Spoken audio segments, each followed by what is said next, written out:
Alors moi, je vous parle de ce que Didier disait de fondamental pour permettre à un enfant de devenir adulte.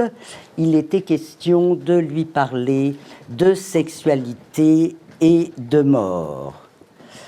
Parce que l'habitude des familles permet aux enfants d'avoir le projet de fonder une famille et d'avoir un métier. Mais il est question, comme le disait Dolto, d'accéder à la fierté du génie de son sexe pour nous rendre vivants et heureux. Alors, la construction de l'adulte, ça, on le sait, ça commence à être bien acquis, s'origine dans l'enfance, le premier cycle de construction, et puis comme un chapeau claque, ce chapeau se déplisse et il contient la mémoire de nos origines. Et notre héritage est vraiment bien lourd en matière de sexualité et de mort. Et au niveau de la sexualité, on n'a pas la même transmission au niveau des hommes et des femmes. Au niveau des femmes, l'héritage de la sexualité dans un système, je dirais, avant l'apparition de la contraception, la légalisation de la contraception, la sexualité pour les femmes était un interdit de jouir, alors que pour les hommes étaient reconnus dans leur nécessité sexuelle pour se décharger de tensions et ne pas pour être dans la communication, si bien que la sexualité se vivait en dehors du toit familial, dans des maisons closes ou avec des maîtresses. Et donc, ces notions de sexualité sont des tabous qui n'avaient pas le droit de citer dans le social ni dans les familles. Et j'ai envie de dire, c'est encore ce qu'il se passe. Les parents ne sont plus interdicteurs de sexualité, mais ils sont encore tellement patouillés et embarrassés de leur propre sexualité, ils sont timides et ils ne savent pas encore parler de leur sexualité d'une façon simple, ils ne savent pas encore vraiment parler de la mort à leurs enfants encore petits et ils sont encore dans l'ignorance de savoir ce qu'il faut dire. Alors, comme Dolto le disait, ce qui n'est pas nommé n'existe pas, et comme Didier Dumas le rajoutait, ce qui n'existe pas ne peut pas se penser, et nous en sommes encore là. Le monde a changé, terriblement changé. Les jeunes ne peuvent même pas se rendre compte qu'il y a 50 ans seulement se votait à l'Assemblée nationale le droit à la contraception. Un député, Lucien Neuwirth, avait convaincu le général de Gaulle à accepter cette clause. Donc, si vous voulez, à la fois, ça fait très longtemps et c'est quand même pas relativement récent, puisque la contraception opère une révolution des mœurs. Et c'est parce qu'il y a une révolution des mœurs qu'il est fondamental de donner de nouvelles informations aux enfants pour leur permettre la vie possible actuelle, alors que sinon, on est toujours construite dans le modèle antérieur. Donc, la contraception opère un saut quantique dans les mentalités parce que les humains ne vont plus être tributaires de leur biologie. L'esprit va prendre le relais. L'avant de la scène, le désir va prendre l'avant de la scène pour la procréation et la venue d'un enfant. On ne tombe plus enceinte, un enfant se conçoit dans la parole partagée des parents avant de se concevoir dans le corps. Ça veut dire que l'enfant mot, l'enfant immatériel va s'incarner dans un corps et le fait d'avoir été désiré va lui donner d'emblée une sécurité de base et d'avoir une sécurité de base donne d'emblée un droit à exister.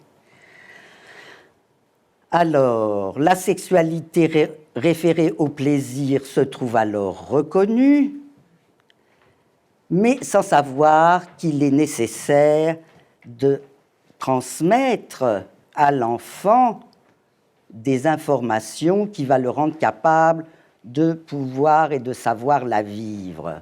Nous, c'était la période de la libération sexuelle et l'euphorie d'avoir le droit à une liberté que nos mères n'avaient pas pu vivre. Et alors, on est passé de l'interdit de vivre sa sexualité, sa jouissance, au déni des difficultés sexuelles qui sont toujours aussi importantes et cause de la majorité des ruptures. La société a pourtant donné le ton. Cette sexualité de plaisir est reconnue. Les femmes ont autant le droit de la vivre que les hommes. La mort aussi est reconnue dans le social. Il y a tout un système pour accompagner les mourants qui se met en place. On se met à amener les enfants aux enterrements. Et la famille est censée donner la musique de cette transmission. Et pour que cette transmission existe, il faut que cette sexualité et cette mort puissent se vivre et se parler dans la famille. Sinon, on reste prisonnier de l'interdit de jouir pour les femmes et d'être coupé en deux pour les hommes. On est toujours dans une répétition. Si vous voulez, la répétition transgénérationnelle dont a parlé Didier, qu'il a fait un peu son cheval de bataille, fait partie de la transmission de la sexualité et de la mort. Alors, qu'est-ce qu'on constate ? Eh bien, on constate que la psychanalyse freudienne n'est pas en mesure de nous aider à avoir une représentation de notre sexualité, de se comprendre, de se repérer et de pouvoir se soigner. Et alors, Candide Dumas, toujours, eh bien, il dit que la théorie freudienne n'est pas une théorie de la sexualité. Elle permet de comprendre que les troubles mentaux de l'adulte ont une origine dans l'enfance, avec les parents, et qui concernent la sexualité. La théorie n'a pas été élaborée à partir de la clinique des enfants, mais avec des adultes en souffrance.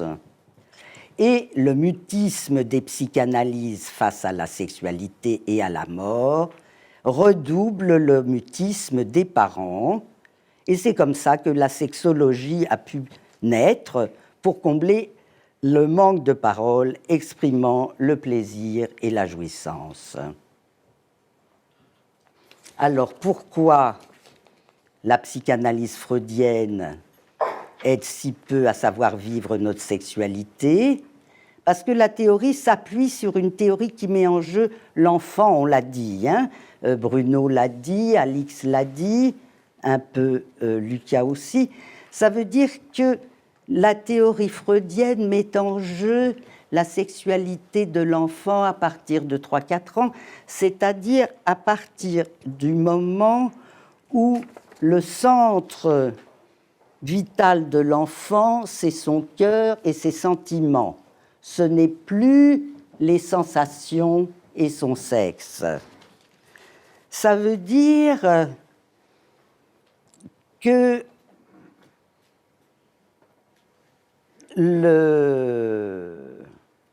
retrouver sa peau de bébé et retrouver sa peau de bébé dans la rencontre, dans la sexualité, est une capacité du nourrisson et non pas de l'enfant. Donc, Didier continue toujours à expliquer que l'incarnation de la sexualité, c'est dans le corps à corps affectif que ça va se construire. Le corps à corps affectif, c'est la façon dont l'enfant est accueilli, c'est la façon dont il est porté, comment il est considéré, comment il est soutenu, comment il est respecté, comment la fiabilité qu'on lui transmet va lui donner la confiance pour pouvoir se donner et s'abandonner à l'autre. Et pouvoir se donner et s'abandonner à l'autre sont des préliminaires indispensables pour profiter des avantages du partage amoureux.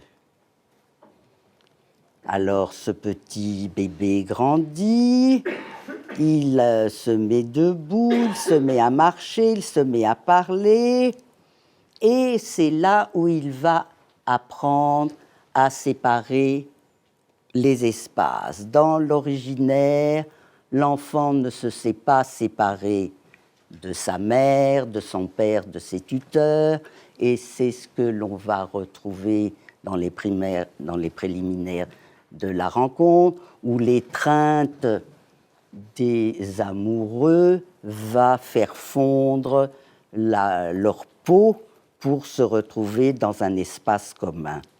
Et on arrive donc à la période de l'Oedipe, qui est une période charnière complexe.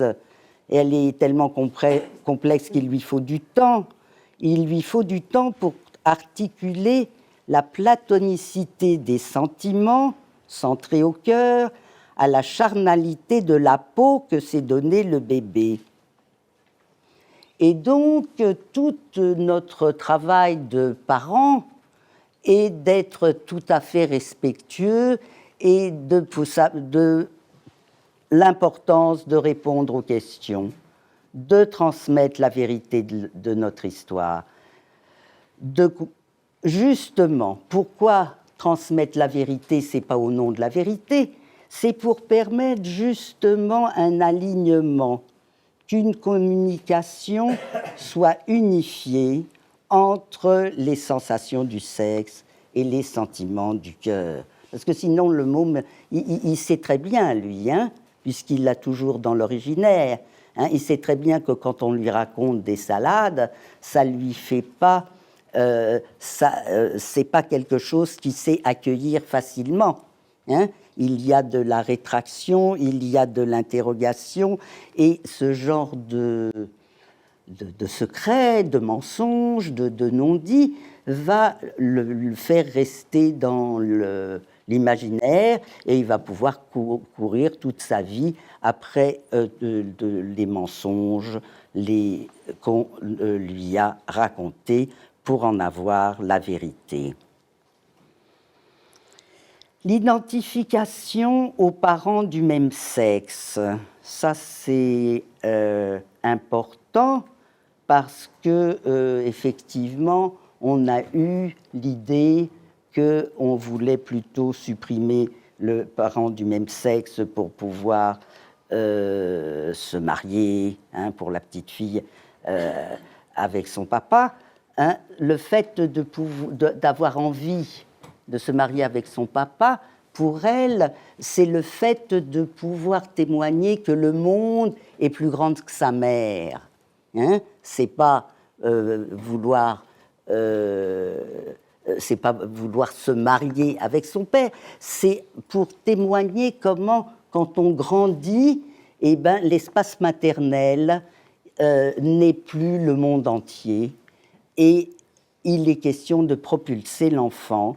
Et là, le père prend toute son importance pour lui permettre de découvrir le monde et d'être propulsé en dehors de l'espace maternel.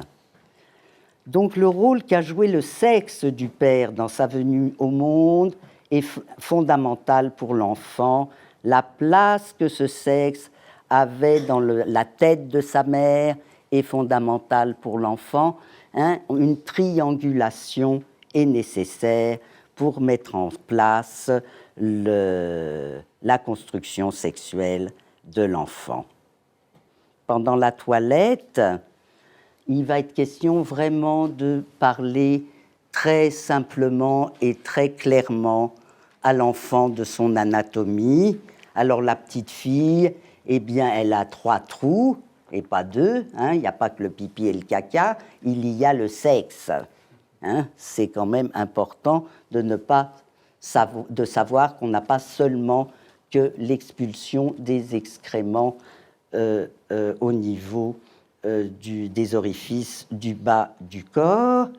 Il est important que les petits garçons soient informés que leurs boules, leurs testicules contenus dans leur bourse servent à donner la vie. C'est toute une transmission qui font que la compénétration des sexes, la rencontre des sexes va pouvoir se faire plus tard pour une sexualité qui reproduit la vie et aussi qui l'entretient. Parce que sans cette parole, le sexe de la fille n'est pas invaginé. Si on ne dit pas que son sexe, si on ne dit pas à la petite fille que son sexe est à l'intérieur de son corps, qu'il est dedans son corps, que la rencontre des sexes se fait dans son corps, et pour donner la vie, et pour avoir du plaisir à prendre le plaisir à avoir de cette rencontre, eh bien, la fille ne le sait pas, et ça va être, on va le voir dans 2 minutes, la porte à toutes les pathologies. Ça veut dire que sans une parole simple mais précise, la rencontre des sexes n'intègre pas que le féminin est une réception active. Et alors il faut dire à ces enfants qu'ils sont trop petits maintenant pour vivre cette sexualité, mais qu'ils vont être, quand ils vont être grands, ils vont pouvoir la découvrir, et donc ils sont propulsés dans le futur. Alors la question de la mort, c'est à cette époque. La question de la mort, pourquoi elle est importante? C'est pour inscrire chez l'enfant la succession des générations, c'est pour le faire grandir, c'est pour lui permettre qu'il va grandir, il va devenir adulte, il va devenir père ou mère, il va devenir grand-père, il est question de ne pas rester un enfant, et à ce moment-là, sans notion transmise de la mort des personnes chères ou les séparations qui se vivent dans les couples sont de véritables tremblements de terre qui déstabilisent complètement le socle de la personne troublée et qui n'a pas les moyens, qui n'a pas les outils, qui n'a pas reçu les outils pour se constituer le socle où s'intègre la succession des générations. Alors quand tout va bien, l'enfant va savoir qu'il ne va pas vivre toute sa vie avec son père et sa mère, que les grands-parents meurent, que les parents meurent quand ils ne meurent pas tout de suite, mais quand eux aussi, et qu'eux aussi ils mourront quand ils seront vieux, ils vont devenir des grands-parents, et leurs enfants deviendront des parents. Ça veut dire qu'il est question de les promotionner, ces enfants. On les promotionne, on les éduque. Et alors, quand tout va pas bien, eh ben, on comprend strictement rien à ce qui nous arrive. Hein? Et alors, ça va donner des pathologies où on va aimer son homme comme on aime sa mère, sans désirer son sexe. C'est la porte à l'imaginaire et toutes les représentations fantasmatiques, la porte ouverte aux perversions, Hein, elle en a très bien parlé, Alix, hein, pour témoigner que des manques d'informations vont nous faire involuer plutôt que de nous faire évoluer. On va aller à l'envers, on va buter toujours sur une sexualité répétitive au lieu d'être dans une dynamique évolutive médiatisée par la parole.